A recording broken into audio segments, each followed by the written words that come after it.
At RuboatDeer22U51 also asks, what do you think about allegations of Drake working with the Canada Police to block Schoolboy Q TDE from performing? Y'all are really not going to stop asking me about this, man. I really need you to understand that I don't care about Drake, but I just need you to know it's not happening on this channel. Okay? Okay.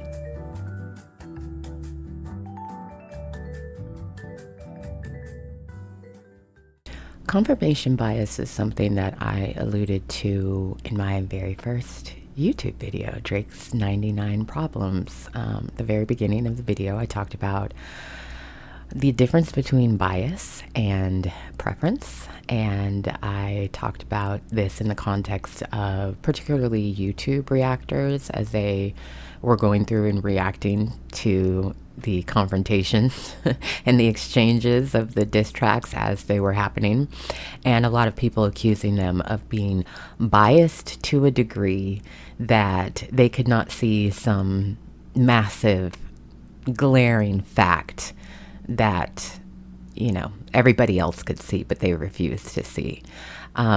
So that's what I was referring to at the time. I was referring to confirmation bias. And when I first got your question, that was my initial reaction. Oh my God, I don't want to talk about this anymore. But I let it sit with me for a while, and I kept coming back to confirmation bias, confirmation bias, confirmation bias. What is confirmation bias? This is the tendency to search for, interpret, favor, and recall information in a way that confirms one's pre-existing beliefs or theories. Confirmation bias leads people to give more weight to information that supports their views and to discount information that contradicts them, regardless of the information's accuracy. A great example of that is the Cassie Ventura and Diddy situation. There are a lot of people who have a pre-existing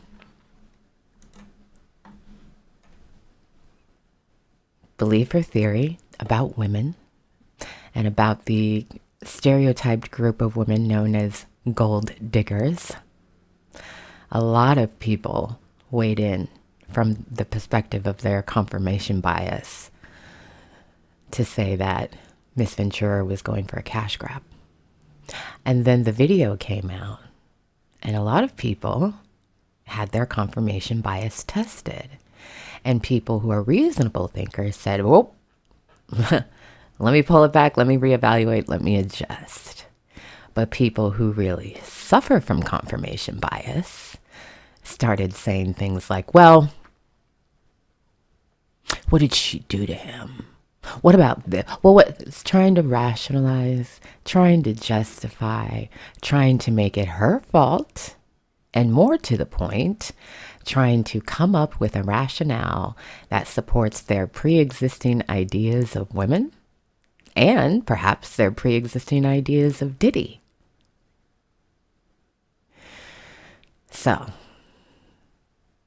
confirmation bias is a tricky animal. You have to be really careful of it, especially as a strategist or an advocate. You have to make sure that you are really rooting down to the facts of the situation and not just looking for things to give weight to what you believe the truth of a situation to be. You have to be willing to pick it apart from different and objective angles.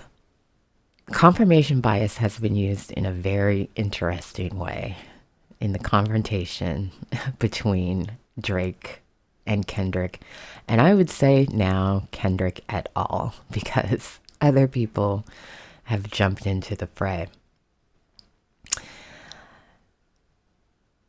In this confrontation, confirmation bias has been deployed by both campaigns, I would say, in both their core messaging and in their target audiences.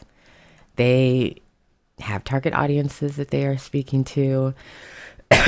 They believe, right, wrong, or otherwise, that they have a good understanding of frame of reference of what their target audiences believes about them as the candidate, and then believes about the opponent, or is willing to believe about the opponent based on what's already out there in the ethers, based on maybe previous reporting, previous rumor, but definitely pre-existing ideas and notions about what all those things in the ethers means about the character or the ability of either party in this exchange.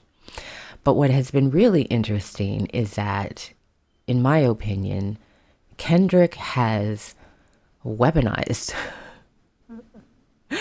he has weaponized confirmation bias to a masterful degree throughout this exchange, because in lyric and in visual, he has brought up and seemingly confirmed. There's that word, seemingly. If you're wondering why people often inject that word, it's to create a nice little buffer between what is known and what is not known for sure. So appears to be, it would appear to be, you hear that a lot. It seems like, right? So seemingly. The Bompton campaign has done a really, really, really good job of weaponizing confirmation bias in lyric and in visual to cast a narrative of his opponent. So you can watch the video. I'm not going to go back through all of this, but throughout all of this, Kendrick is pulling the strings of confirmation bias within the viewer or the listener, playing it like a fiddle, to be exact, giving the appearance of, right? The camp is porous, it's messy, there's traitors in the midst, and, you know, some of which might be very true, but it is believable. If you have a pre-existing opinion about Drake's character as a human being, this plays on confirming or even stretching any pre-existing, arguably rational bias that you may have against Drake. Everything from the weight loss drugs to Baka got a weird case. It's all in there. And he does the same thing with the music video. Again, in a masterful way. Some subtle, some not so subtle. But all throughout, this is a confirmation bias that he is able to both play on your favorable bias, your favorably biased perception of him, Kendrick Lamar. He's able to play on that.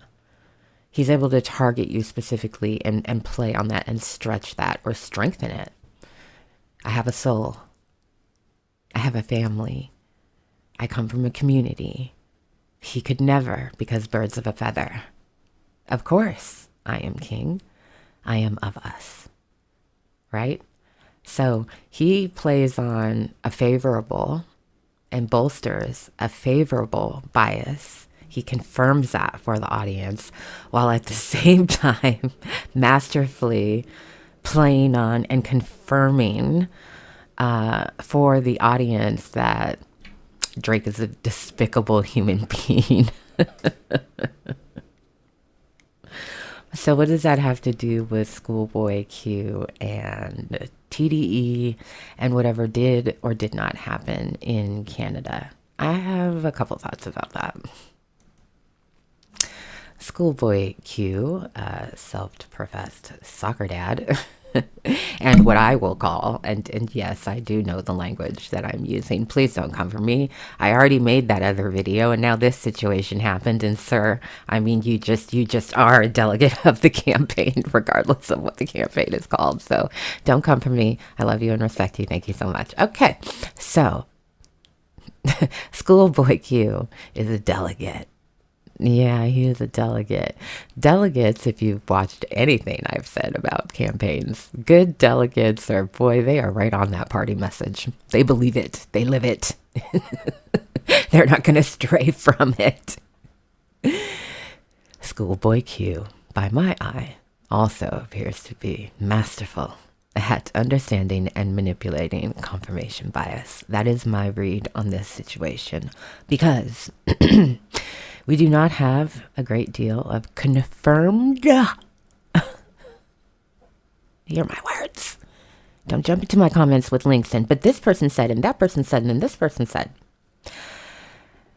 Soon there will be a video on this channel about news. Okay? Okay, so this is for me. I'm speaking from my frame of reference and my standards. Okay? Our authority on the narrative of what did or did not happen in Canada is Mr. Schoolboy Q. And this is what he had to say on social media, along with some other things, but he said this. Now, the public ran with it. Now, in part, because this jackass posted this, but we're not there yet. We'll come back to it. Y'all ran... ran.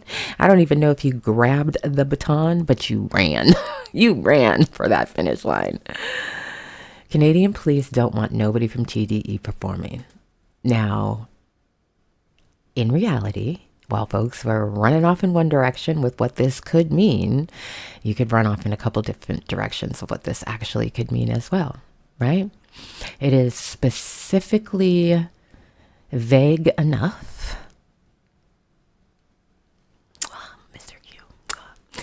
It is specifically vague enough to give you enough information and also to leave room for you to run it wherever you want to. Canadian law enforcement could have had some legitimate concerns. They could have had some concerns that are based on nothing more than stereotype. If black people are here and there are rappers, and so that must mean there must be some violence.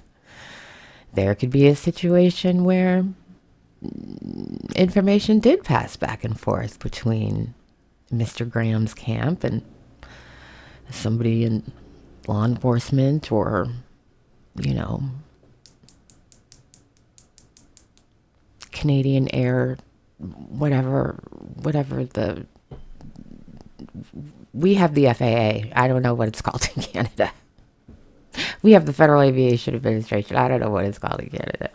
There are 1,000 ways that, yeah, sure. It could be juicy. It could be fun. Let's just say that, you know, Drake has the power and ability to do something like that and would want to. And people would want to help him do it just because he's Drake and he's mad because he got his ass handed to him in a campaign he had no business running in, because you can't actually run for rap president of the United States. Anyway, this is a masterful little nugget here, and people did with it what they were going to do with it. They ran with it. And that's fine. There's nothing wrong with that. We don't know what the issue was. The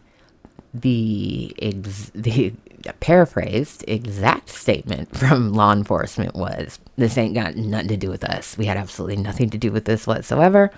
And this event was canceled by the venue. That is also vaguely specific enough to leave room. Okay, the venue technically are the ones that canceled. Does that mean that it was not impressed upon them by law enforcement that they should cancel it for some reason? There's room there for that to be what this situation actually is. But in campaigns, you rise to the moment that you're given and you work with what it is that you got. And right here is a man who is just like, yeah, soccer dad and all. These motherfuckers are scared. They can come into our backyard, ain't nothing happened to you. But the second I try and step over into ye old Canada, there's a problem. I wonder why. And that could have been enough, and that would have been great, and that would have been fine. Now, it should have been, when you think about it, when we're talking brand and messaging and persona and what people are giving in their lyrics and in their social media presence and what it is they claim to be and embody and to live, I would say, as, you know, somebody who has strategized brand and campaign, that to run for hypothetical rap president of the United States of America, you probably shouldn't be a snitch.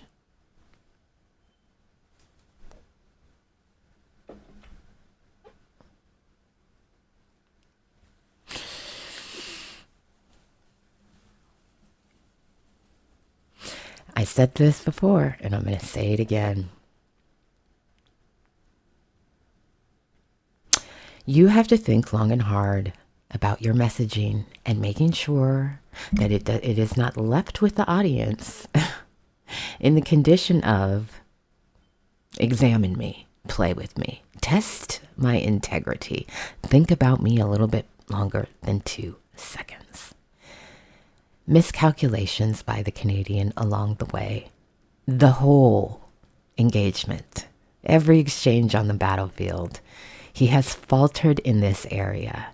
And I would suggest that this is another faltering in this area. The first thought is, oh my God, is Drake so powerful that he can keep people out of Canada?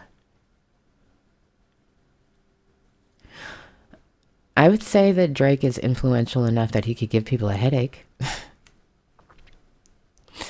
Because there are people that would want to do that on his behalf because they don't have anything better to do.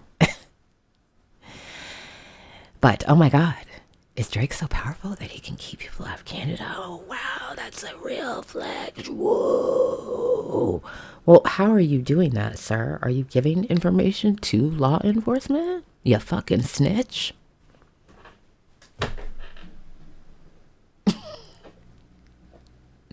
ScHoolboy Q puts out his statements on social media.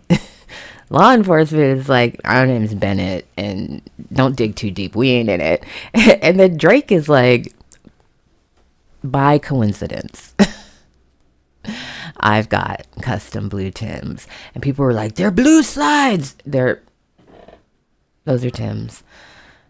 Those aren't blue slides. Blue slides are not just blue shoes. I should have put together a little deck, but other things to do than talk about this man and his foolishness. And apparently, since we're here talking about it, the accuracy of the footwear, as we have discussed before, is completely irrelevant. It's the timing. He's wearing a blue shoe. So here is Drake actually trying to play on your confirmation bias. He's trying to play on your confirmation bias of, I got power. But unfortunately, where it lands is you're a snitch. They can do their own job. What the fuck you got to help them for? Also, I've said it before, and I'm going to keep saying it because this is going to keep going. Clearly, this man is in a extended ID crisis. He does not know who he is. So he keeps contradicting himself in huge ways. The contradiction of rap president of the United States to snitch for the RCMP, Royal Canadian, RCMP, that's woo. That's a flippity flop. We have seen some politicians, floop, but damn. And just, I don't understand the incompetence of it all. It's so incompetent. It's so sloppy. It's so incompetent and it's so sloppy. And it also suggests a great lack of impulse control, because you have to stop and think and game out, and you got to talk to other people. But I don't think he does any of those things, and I don't think he cares to. I think he likes the rush of post. Caption, no action. Post. That's what rocks him up hard. That's action. Shrinks him right back down. This flippity flop of who is he? Who is he and what does he stand for? And what is the difference between his personas and who he actually is? Are you rolling with the Hells Angels? You thug? Or are you a snitch? You bitch. And this has been your lesson in confirmation bias. Thank you and have a great day.